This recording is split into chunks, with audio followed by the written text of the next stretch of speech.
एक दफा एक बहुत बड़ा बहरी जहाज समंदर के बीचों बीच तूफान में फंसकर तबाह हो गया। इस जहाज का सिर्फ एक मुसाफिर जिंदा बचा, जो लहरों के साथ बहता हुआ एक वीरान जजीरे पर जा पहुंचा। वो कई दिन तक साहिल पर खड़ा होकर उफक की तरफ देखता रहा कि शायद कोई जहाज गुजरे और उसे बचा ले, मगर दौड़ दौड़ तक सिर्फ पानी था। आखिरकार उसने हिम्मत की और लकड़ियां जमा करके अपने लिए एक छोटा सा झोंपड़ा बनाया, ताकि वो धूप, बारिश और जंगली जानवरों से महफूज रह सके।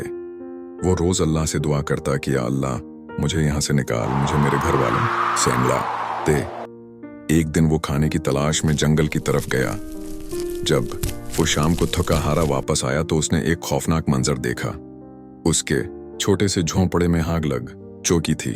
आग के शाले आसमान से बातें कर रहे थे और हर तरफ धुआं ही धुआं था। उसका सब कुछ जलकर राख हो गया। वो शख्स घुटनों के बल गिर गया और रोते हुए आसमान की तरफ देखकर चीखा, ओए अल्लाह, मुझ पर यह कैसा जुल्म है। पहले मेरा जहाज डूबा, फिर मैं यहां अकेला रह गया, और अब तूने मेरा ये आखिरी सहारा, मेरा झोंपड़ा भी जला दिया। अब मैं कहां रहूंगा। तूने मेरी दुआ सुनने के बजाय मुझे मजीद बर्बाद कर दिया। वो रोते रोते रीत पर ही सो गया। अगली सुबह जब सूरज निकला और उसकी आंख खुली तो उसे एक बहुत बड़े जहाज के हारन की आवाज सुनाई दी। वो हड़बड़ा कर उठा। उसने देखा कि एक बहुत बड़ा जहाज इस जजीरे के किनारे आ रहा है। वो खुशी से दीवाना हो गया। जब वो जहाज पर सवार हुआ तो उसने कप्तान से पूछा, आप लोगों को कैसे पता चला कि मैं उस वीरान जजीरे पर हूं? कप्तान ने मुस्कुराकर जवाब दिया, हमें कल शाम यहां से धुएं के बड़े बड़े बादल उठते हुए नजर आए थे।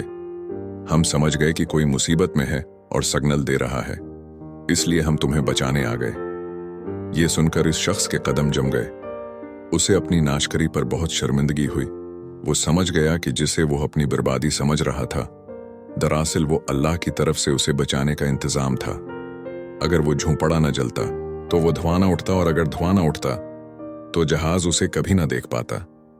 जिंदगी में जब भी कोई चीज बिगड़ जाए या आपका कोई प्लान खाक में मिल जाए तो मायूस ना हों और ना ही शिकवा करें।